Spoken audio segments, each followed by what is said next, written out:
Hello everyone, welcome back to my channel Drishti makeover. आज मैं आपको स्मूथनिंग बताऊंगी कि डैमेज हेयर पे आप स्मूथनिंग कैसे कर सकते हैं और किन बातों का आपने ख्याल रखना है। तो सबसे पहले आपका यूज़ होने वाली चीज़ें हैं कॉम, बाउल और ग्लव्स।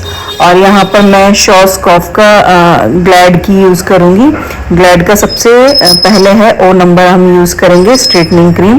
तो यहाँ पर मैंने क्लाइंट का हेयर वॉश कर दिया है। सबसे पहले आपने क्लियरिफाई शैम्पू से अच्छे से शैम्पू करना है। अगर बहुत ज़्यादा ऑयल है सर पे या कुछ मतलब ऑयल पहले से ही आ रखा है, जैसे होता है ना किसी का स्कैल्प चिपचिप वाला होता है, तो आपने यहाँ पर 2 बार शैम्पू करना है एकदम अच्छे से क्लीन करने के बाद। और क्लीन करने के बाद यहाँ पर मैंने बालों को ड्राई कर लिया था। ठीक है, ड्राई करना है। ड्राई करने के बाद यहाँ पर मैं ग्लैड की ओ नंबर की क्रीम लगाऊंगी और उसमें मैं मास्क भी यूज़ करूंगी, क्योंकि जैसा मैंने बताया बाल बहुत ज़्यादा डैमेज हैं। क्योंकि ये जो बाहर के कलर आता है ना, ये लॉरियल हो गया और ये गार्नियर हो गया और भी बहुत सारी पाउचेस में आते हैं, ट्यूब में आते हैं, तो ये ना बालों को बहुत ज़्यादा डैमेज करते हैं। ठीक है, तो इस वजह से ना इनके बाल बहुत ज़्यादा डैमेज रफ बाल हैं। तो यहाँ पर मैंने थोड़ा सा मास्क स्पा यूज़ किया है। स्पा यूज़ करूँगी मैं और अपनी फर्स्ट क्रीम जो है स्ट्रेटनिंग क्रीम, उसमें मिक्स करके हमने एप्लीकेशन करनी है। तो यहाँ पर मैंने 4 सेक्शन ले लिए हैं। फाइन तरीके से काम करना है। 4 सेक्शन लेने के बाद थोड़े थोड़े बाल लेंगे, नेप एरिया से बिल्कुल नीचे से स्टार्ट करेंगे। ठीक है, और पतले पतले सेक्शन लेना है। ठीक है, आधा इंच का गैप छोड़ेंगे बालों में और उसके बाद ये क्रीम रूट पे नहीं लगेगी, रूट से हटके आधा इंच छोड़ के हमने ये क्रीम लगानी है और साथ के साथ कॉम भी करते जाना है। कॉम इसलिए करते हैं क्योंकि जो एक्स्ट्रा क्रीम है वो कॉम में आ जाए और कॉम करते टाइम सारे बालों में क्रीम बराबर लगे। ठीक है, और आपने इतनी क्रीम लगानी है कि बहुत ज़्यादा भी नहीं और बहुत ज़्यादा कम भी नहीं, कि अच्छे से सारे बालों में अच्छे से मल्सिफिकेशन हो जाए, बराबर क्रीम लगे। ठीक है, अब यहाँ पर एक साइड फटाफट हमने क्रीम लगानी है और मैं यहाँ पर गाइज अकेले ही काम करती हूँ, अपना पार्लर अकेले ही चलाती हूँ। ठीक है, जो कहते हैं ना कि अकेले आप स्मूथनिंग नहीं कर सकते, केमिकल वर्क नहीं कर सकते, मैं अपने पार्लर में अकेले ही ये सारे काम करती हूँ। स्मूथनिंग, केराशाइन, केराबॉन, ग्लोबल कलर, हाईलाइट, सारे काम मैं अकेले करती हूँ और सारे काम किया जाता है, मतलब मैं ही करती हूँ। ठीक है, ब्राइडल से लेके सारे टोटली। तो आपको काम आना चाहिए और हैंडल करना आना चाहिए काम को, बस। बाकी आप अकेले भी अपना पार्लर अच्छे से चला सकते हो, अच्छे से काम कर सकते हो। ठीक है, तो यहाँ पर इनका टाइम हो गया था, बॉन्ड ब्रेक हो गया था, मैंने चेक कर लिया था। तो यहाँ पर अच्छे से हमने हेयर वॉश कराना है, अच्छे से क्रीम को निकालना है, बिल्कुल भी क्रीम रहनी नहीं चाहिए। ठीक है, अच्छे से वॉश करने के बाद फिर उसके बाद बालों को 100% ड्राई करना है। ठीक है, बालों को ना इसके बाद अब ना उड़ाना नहीं है, बिल्कुल सीधे सीधे ड्राई करेंगे, एकदम ऊपर की तरफ उड़ाएंगे नहीं बालों को।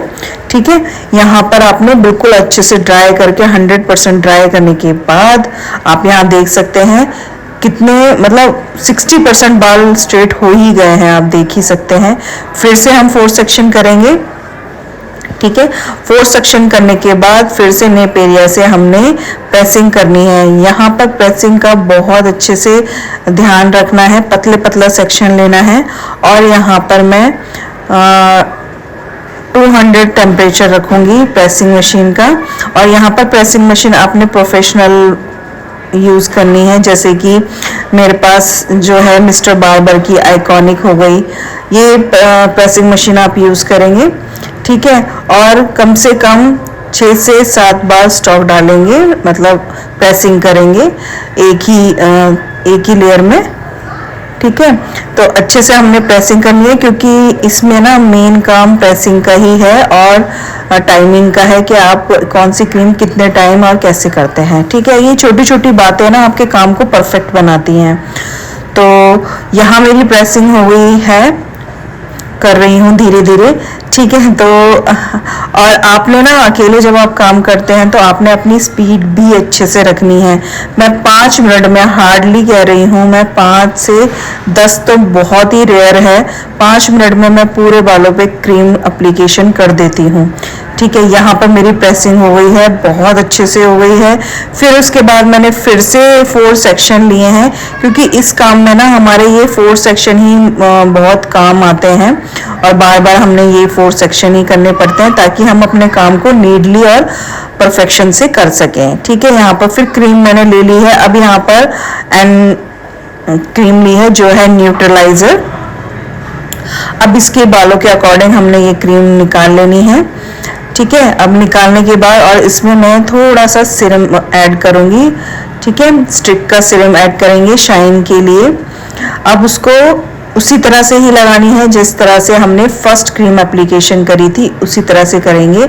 इसको आप जड़ों पे भी अगर लग जाती है तो कोई दिक्कत नहीं है, ठीक है। ये हार्म नहीं करती है कोई भी। अगर आप रूट्स पे भी लगा रहे हो तो कोई प्रॉब्लम नहीं है, आप लगा सकते हैं, ठीक है। इसको भी उसी तरह से करना है, पतले पतले सेक्शन लेके और अच्छे से मल्सिफिकेशन करनी है, सारे बालों में अच्छे से लग जाए और कॉम्ब भी करते जाना है ताकि एक भी बाल ना छूट जाए और सारे बालों पे क्रीम बराबर लगे, ठीक है। अब मैं ये फटाफट से ये क्रीम एप्लीकेशन कर लेती हूँ। आपने इस क्रीम को भी इतनी जल्दी लगाना है कि 5 मिनट में आपका पूरा शरीर में एप्लीकेशन हो जाए।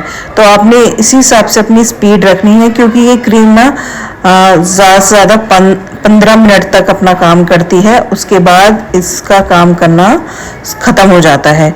तो आपने उसी हिसाब से अपनी स्पीड बढ़ानी है, ठीक है। स्पीड बढ़ा के काम करना है और ये क्रीम बहुत जल्दी एप्लीकेशन करना है। अब आपने इसमें इस चीज़ का भी ध्यान रखना है कि अगर बहुत ज़्यादा रफ डैमेज बाल है तो वहाँ पर ना पानी स्प्रे कर दें। अगर आपको लगता है यहाँ पर बहुत ज़्यादा हो गया है या फिर कर्ल्स बन रहे हैं तो आप फटाफट से आप पानी स्प्रे करेंगे, ठीक है। अब यहाँ 15 मिनट हो गए थे, हार्डली मैंने 15 मिनट से भी कम रखी थी ये क्रीम, ठीक है, बालों को देख के। और उसके बाद फिर मैंने इसको वॉश कर दिया था बालों में, ठीक है। बालों को वॉश कर दिया था। बालों को वॉश करने के बाद 100% ड्राई करूंगी मैं, ठीक है। यहाँ पर ड्राई करेंगे 100% और आप यहाँ पर बालों का रिजल्ट देख सकते हैं, बहुत अमेजिंग रिजल्ट आया है। तो आप भी अब जब भी आप अपना कैरेटिन मतलब स्मूथनिंग का, स्ट्रेटनिंग का काम करते हैं तो इन्हीं छोटी छोटी बातों को आप बहुत अच्छे से ध्यान में रख के काम करेंगे ना, तो आपका काम कभी भी गलत नहीं होगा, खराब नहीं होगा। हर तरह का बाल आता है मेरे पास, ठीक है, वर्जन बाल से लेके डैमेज हेयर तक का, या फिर ऐसा बाल भी आता है जिसमें स्मूथनिंग 4-4, 5-5 बार हो चुकी है। तो इसमें ना बहुत सारी चीज़ें हमें ध्यान में रखनी पड़ती हैं। तो आई होप आपको ये वीडियो अच्छी लगी होगी। अच्छी लगे तो प्लीज़ मेरे चैनल को ज़रूर सब्सक्राइब करना। Thanks for watching, bye bye.